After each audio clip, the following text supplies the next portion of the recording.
चलिए दोस्तों, आज हम पढ़ने वाले हैं आरआरबी आरपीएफ कांस्टेबल परीक्षा का प्रैक्टिस नंबर 3 करने वाले हैं। ठीक, तो चलिए स्टार्ट करते हैं। और यदि आप लोग चैनल पर पहली बार आए तो प्लीज़ चैनल को सब्सक्राइब कर लीजिएगा। ठीक, तो चलिए स्टार्ट करते हैं। तो शुरू करते हैं। जय हिंद दोस्तों, स्वागत है आप सभी का अपने YouTube channel practice with Ravi में। आज हम इस वीडियो में पढ़ने वाले हैं आरआरबी आरपीएफ कांस्टेबल परीक्षा का प्रैक्टिस नंबर 3 पढ़ने वाले हैं। ठीक, जो कि आपका पीवाईक्यू क्वेश्चन है सारे के सारे। इसमें 50 क्वेश्चन आंसर होंगे जो पीवाईक्यू होंगे। तो आप लोगों को इसको पढ़ के जरूर जाना है। ठीक, क्योंकि रेलवे एक ऐसा जगह है जहाँ पर ये जो होता है पीवाईक्यू क्वेश्चन रिपीट होता है। ठीक, इसमें क्या होता है, इस परीक्षा में पीवाईक्यू क्वेश्चन ज़्यादा से ज़्यादा पूछ लेता है। ठीक, तो आप लोगों को इग्नोर नहीं करना है, आपको सारे के सारे पीवाईक्यू पढ़ के जाना है। ठीक, अगर आप इसकी तैयारी कर रहे हैं तो चलिए स्टार्ट करते हैं। और यदि आप लोग चैनल पर पहली बार आए तो प्लीज़ चैनल को सब्सक्राइब कर लीजिएगा। ठीक, और आप लोग जरूर बताइएगा कि 50 में से आपके कितने क्वेश्चन सही थे। चलिए, खेल में FILA संगठन किससे संबंधित है? तो बताएंगे पहले का राइट आंसर, तो ये हो जाएगा ऑप्शन नंबर 4 कुश्ती। कपास का सबसे बड़ा उत्पादक देश कौन सा है? तो चीन है। चीन के बाद कौन सा आता है? भारत आता है। आगे देखेंगे यहाँ पे, फार्मूला 1 में ड्राइवरों को महत्वपूर्ण संदेश देने के लिए अलग अलग झंडों का इस्तेमाल किया जाता है। पीला झंडा दर्शाता है, तो पीला झंडा क्या दर्शाता है बताएंगे आप इसका राइट आंसर। तो पीला झंडा दर्शाता है आपका खतरा धीमा होना। चौथा देखेंगे यहाँ पे, निम्नलिखित में से कौन सा वन्य जीव अभयारण्य मध्य प्रदेश में है? तो मध्य प्रदेश में कौन सा है? तो बोरी वन्य जीव अभयारण्य मध्य प्रदेश में है। मानस असम में है। बांदीपुर कर्नाटक में है। इंद्रावती छत्तीसगढ़ में है। ठीक, पूछता है, याद रखेंगे। आंध्र प्रदेश का लोक नृत्य क्या है? तो पांचवे का राइट आंसर क्या हो जाएगा? चेरोकन हो जाएगा। सेंधा नमक का अपूर्णांक क्या होता है? तो 6 का राइट आंसर बताएंगे 1.54 हो जाएगा। ठीक, नेक्स्ट, विरूपाक्ष मंदिर किस राज्य में स्थित है? तो विरूपाक्ष मंदिर जो है कर्नाटक राज्य में है। बाराबती स्टेडियम किस राज्य में स्थित है? 8वें का राइट आंसर बताएंगे, तो ये उड़ीसा में है। आगे देखेंगे यहाँ पे, एशियाई खेलों 2018 में भारत द्वारा जीते गए पदकों की कुल संख्या क्या है? 9 का राइट आंसर बताएंगे, तो 69 है। आगे देखेंगे यहाँ पे, निम्नलिखित में से कौन केंद्र शासित प्रदेश नहीं है? तो असम जो है वो केंद्र शासित प्रदेश नहीं है। निम्नलिखित में से किस ग्रह को विशालकाय ग्रह कहा जाता है? तो बृहस्पति को कहा जाता है, क्योंकि ये सबसे बड़ा ग्रह है। सिडबी का मुख्यालय कहाँ स्थित है? तो 12 का राइट आंसर क्या हो जाएगा आपका? ऑप्शन नंबर 3 यानी कि लखनऊ। आगे, विटामिन B3 का रासायनिक नाम क्या है?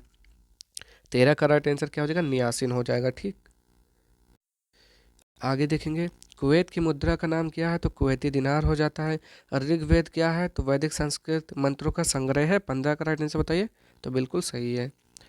आगे देखते हैं 16, हरिद्वार शहर देश नदी के तट पर स्थित है? तो गंगा नदी के तट पर स्थित है। आगे क्या लिखा हुआ है, पाँचवीं पंचवर्षीय योजना की अवधि क्या है? तो पाँचवीं पंचवर्षीय योजना की अवधि थी आपका 1974 से 1979। निम्नलिखित में से कौन भारतीय संविधान के प्रस्तावना का हिस्सा नहीं है? तो इसका राइट आंसर क्या हो जाएगा? प्रावधान हो जाएगा। आगे देखते हैं, हाइडी स्पीस की लड़ाई में आयोजित की गई थी, कब हुई थी? तो 326 ईसा पूर्व, सिकंदर महान और राजा पोरस के मध्य हुई थी। ठीक, झेलम की नदी के किनारे, जिसे झेलम के युद्ध के नाम से भी जानते हैं। बौद्ध धर्म में लोटस और बुल का प्रतीक क्या है? यानी कि कमल और सांड का प्रतीक जन्म को दर्शाता है। ठीक, आगे देखते हैं यहाँ पे, डैश एक विकास प्रक्रिया है जो व्यापक आधारित लाभ देती है और सभी के लिए अवसर की समानता सुनिश्चित करती है। तो 21 का राइट आंसर क्या हो जाएगा? समावेशी विकास। आगे, FDI का विस्तार क्या है? तो बोलेंगे यहाँ पे 22 का राइट आंसर, तो होता है प्रत्यक्ष विदेशी निवेश। पृथ्वी की सबसे बाहरी परत या खोल को डैश के रूप में जाना जाता है। 23 का राइट आंसर बताएंगे, उसे क्रस्ट बोलते हैं। सल्फर के लिए प्रतीक क्या है? 24 का right answer option number 2 yes हो जाएगा। इसका परमाणु क्रमांक 16 होता है। आगे देखेंगे यहाँ पे 25, भारत का विधि आयोग एक डैश है? तो बताएंगे 25 का राइट आंसर वो क्या है? गैर वैधानिक सलाहकार निकाय है। आगे, चड्डा का खेल से संबंधित, तो किससे संबंधित है? 26 का राइट आंसर बैडमिंटन से संबंधित है चड्डा का। आगे देखते हैं यहाँ पे, निम्नलिखित में से कौन भारत में एक आधिकारिक राजभाषा नहीं है? तो होता है खानदेशी। आगे देखते हैं यहाँ पे क्या लिखा हुआ है, इयान जेम्स थोरपे किस खेल से जुड़े हुए हैं? 28 का राइट आंसर तैराकी। बिपिन चंद्र पाल ने कौन सा समाचार पत्र शुरू किया था? न्यू इंडिया साप्ताहिक। आगे, अम्लीय वर्षा तब होगी जब वर्षा जल का पीएच डैश से कम होगा। किससे कम होना चाहिए? 30 का राइट आंसर बताइए। तो 5.6 से कम हो। आगे, किसी दिए गए क्षेत्र के पशु जीवन को डैश कहा जाता है? बोलेंगे 31 का राइट आंसर, तो जीव बोलते हैं। असम का राज पंछी क्या है? तो सफ़ेद पंखों वाली बतख है।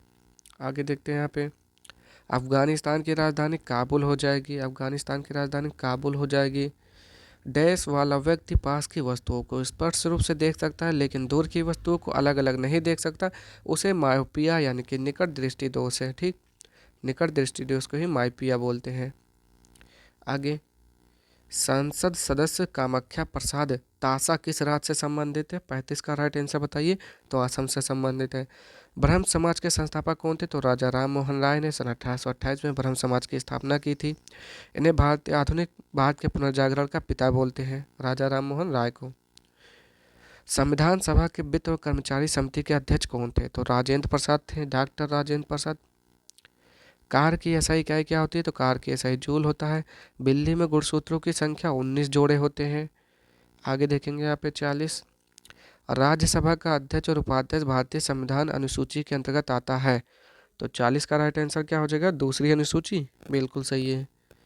सुंदरवन बायोस्फीयर रिजर्व कहाँ स्थित है? तो सुंदरवन पश्चिम बंगाल कोलकाता में स्थित है।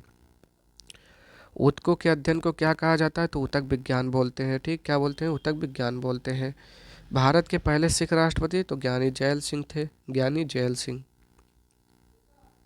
आगे, विश्व धरोहर स्थल एलोरा गुफा किस राज्य में स्थित है? तो महाराष्ट्र में है। आगे, भारत के उपराष्ट्रपति बनने के लिए न्यूनतम पात्र आयु क्या है? तो 45 का राइट आंसर क्या हो जाएगा? ऑप्शन नंबर 1 35 वर्ष। नागालैंड की राजधानी कौन सी है? तो 46 का right answer option number 3 Kohima हो जाएगा। आगे, भारत सॉरी देखेंगे यहाँ पे, भारतीय आइंस्टीन के रूप में किसे जाना जाता है? तो 47 का right answer option number 3 Nagarjuna हो जाएगा। डल झील किस शहर में स्थित है? तो डल झील श्रीनगर में है। ठीक, आगे देखते हैं यहाँ पे, वर्तमान में सड़क परिवहन और राजमार्ग मंत्री कौन है? 49 का राइट आंसर श्री नितिन जयराम गडकरी हो जाएगा। एस्टिक अम्ल के लिए रासायनिक सूत्र तो CH3COOH होता है। ठीक, एस्टिक अम्ल का रासायनिक सूत्र CH3COOH होता है। चलिए, तो आज के लिए इतने ही क्वेश्चन थे। आप लोग बताएंगे 50 में से आपके कितने क्वेश्चन सही हुए। ठीक, अब हम मिलते हैं नेक्स्ट वीडियो में इसके अगले प्रैक्टिस सेट के साथ। तब तक के लिए जय हिंद, जय भारत, धन्यवाद।